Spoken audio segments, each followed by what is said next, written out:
Hey there, this is Dr. Renee Pleasant of Pleasant Leadership Consulting, where we inspire your leadership freedom.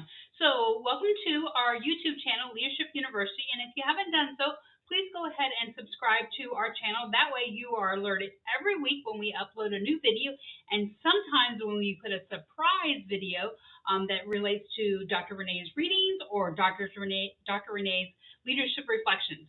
So today I'm starting a brand new series, and it's called Internal Job Transfers Done Correctly, because goodness knows we've all been on a job site where someone gets promoted and the new guy or the new gal coming in, the baton, well, it just isn't transferred very well. And, well, you got to get the trial by fire, and somebody gets burned in the process. So let's go ahead and show you how it should go well. So without further ado, let's go ahead and begin. Okay, so this week we're going to talk about things you should do before you leave your current position and go off to your new job, which hopefully is a promotion, but in some cases, well, let's just face it, it could be a lateral move. Regardless, there are some things that you should do before you leave that position gracefully.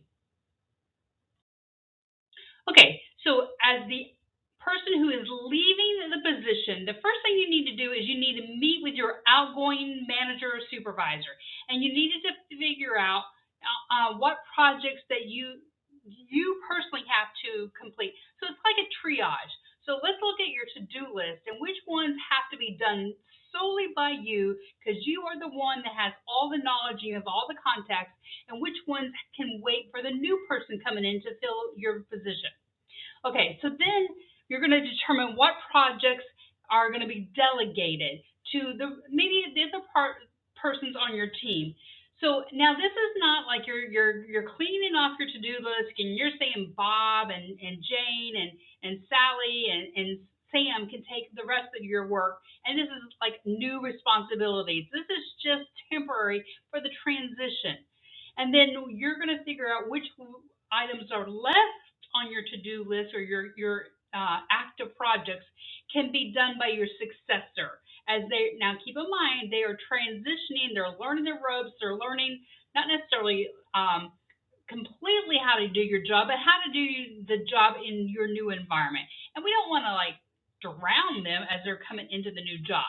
So you want to set them up for success at every step of the way. So let's be mindful of what projects we're giving them as they come into the gate. We're not trying to run them out of the job before they come in.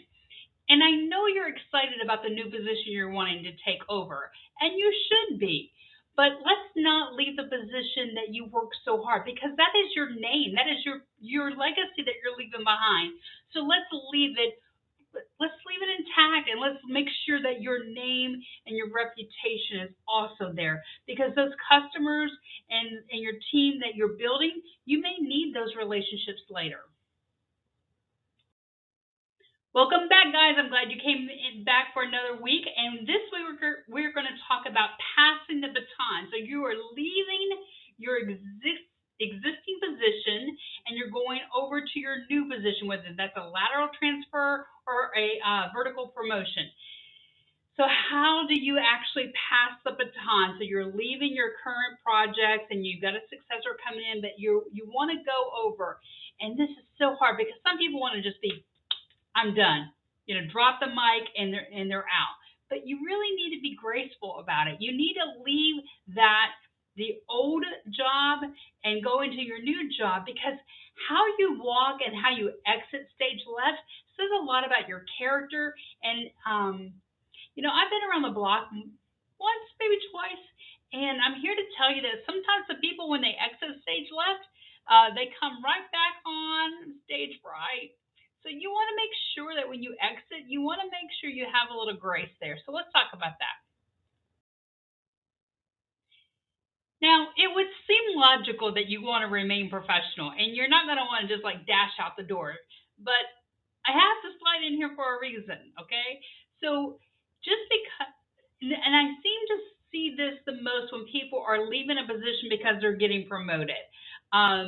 So you want to make sure that you're not coming in late, leaving early, You're not spending more time at the new location or in the new department, and you're not sliding your projects and your people in the old. Guys, I have been around the block, as I said, more than once, and I'm here to tell you, um, you'll be surprised at your colleagues that you're working with today that you may not that may not be the last time you see them. You may want them working with you tomorrow in your new department, or oh my word, they may be your bosses in a week or two, or figuratively.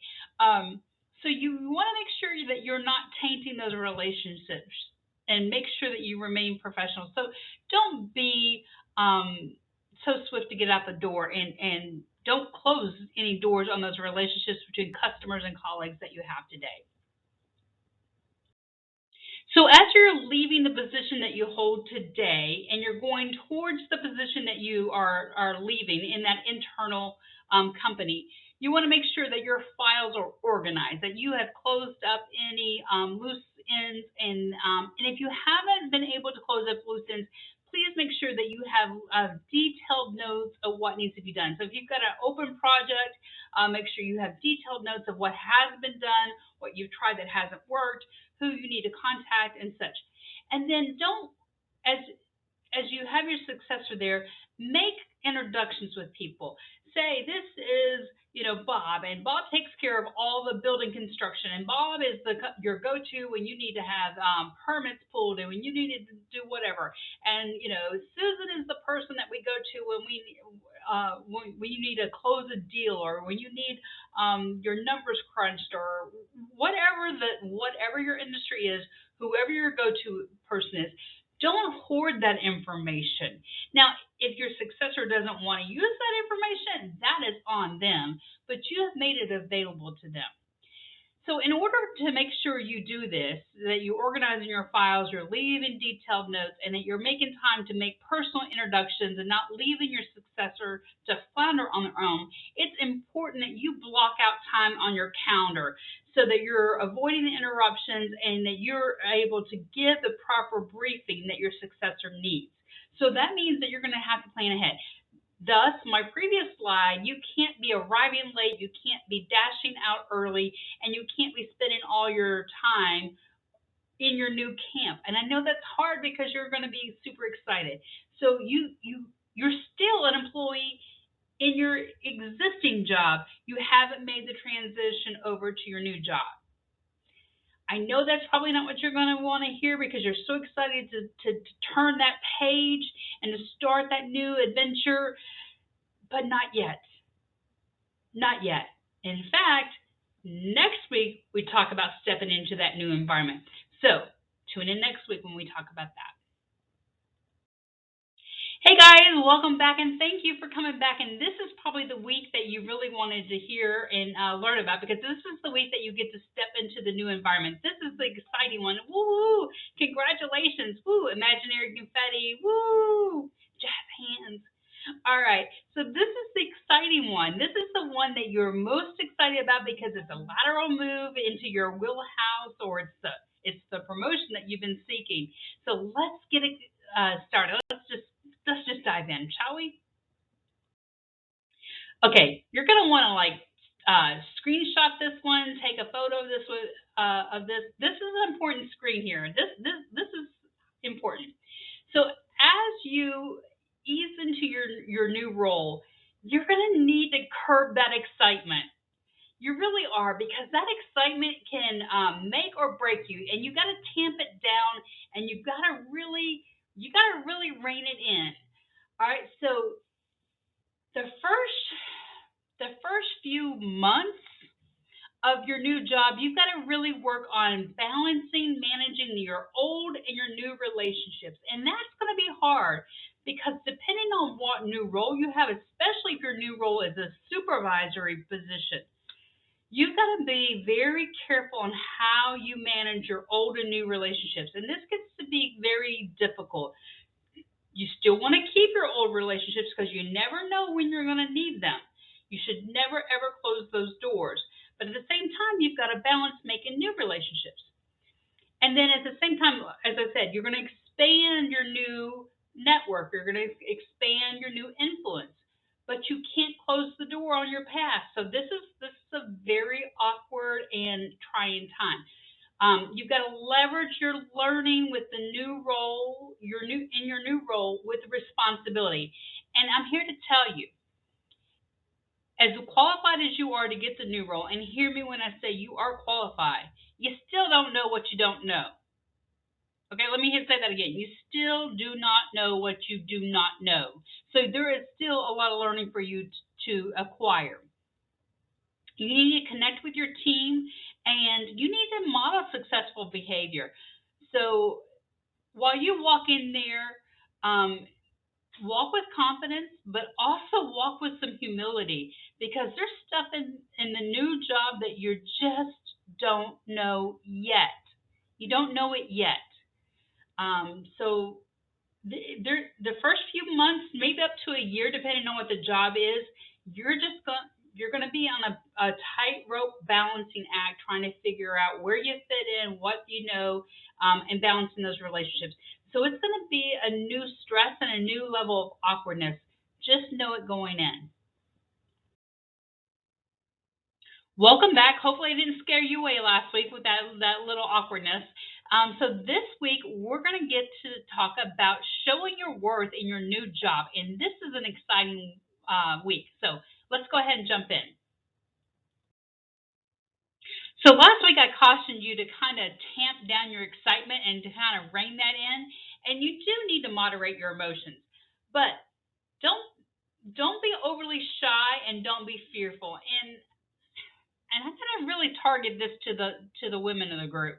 We tend to be um, a little bit modest and hold back a little bit. Men, you tend to be a little too aggressive. So we kind of have to meet in the middle a little bit here when we first come out of the chute. It is always important to be a team player. Always. Even if you are in sales and you get paid by commission, you still need to be a team player. I get that you get paid by the sales that you make, and you can still be a team player and get paid by commission. That you can still do both.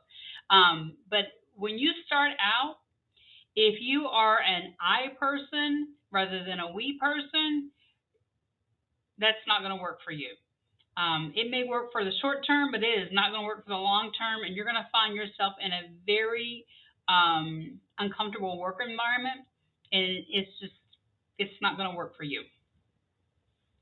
So just start off in the very beginning, being a team player. And I want you to take a chance. In this new role, maybe I want you to do something that you haven't done before. But I want you to be intentional about it. I don't want you to be just random. I want you to look at your strengths, and I want you to use your strengths to propel you forward. And I want you to look at the things that you can offer in the new job. I want you to be intentional. I want you to look around. Now, don't do this day one. Don't be crazy. Don't come out of the chute and just take a wild chance and do a wild, risky behavior.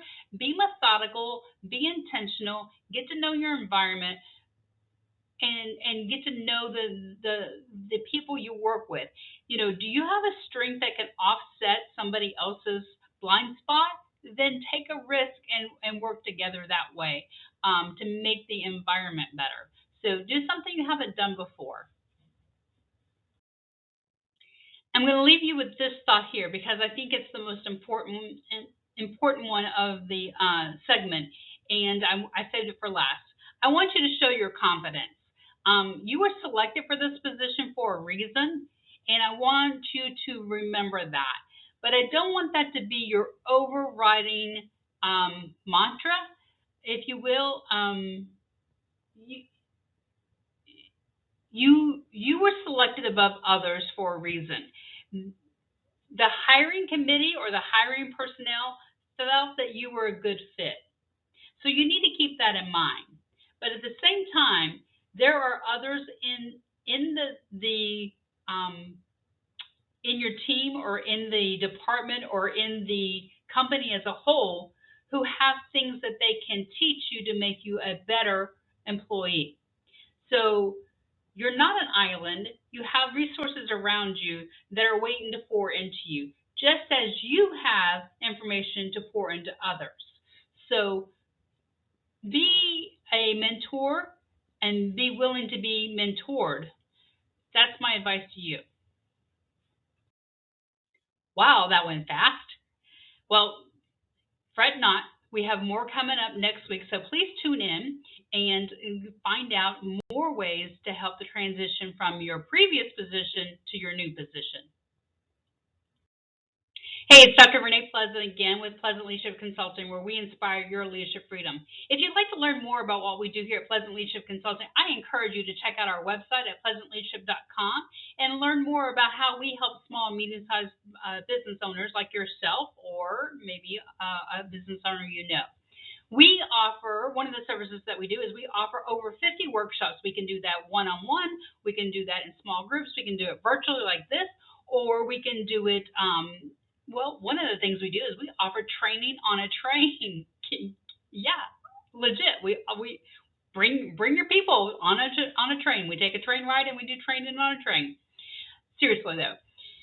If you would like to learn more what we do, check out our website. Until next week when we do our next series, then I hope every day you have is a stellar day. And leaders, I need you to go forth and lead your people well. They need it. We all need it. Have a stellar day.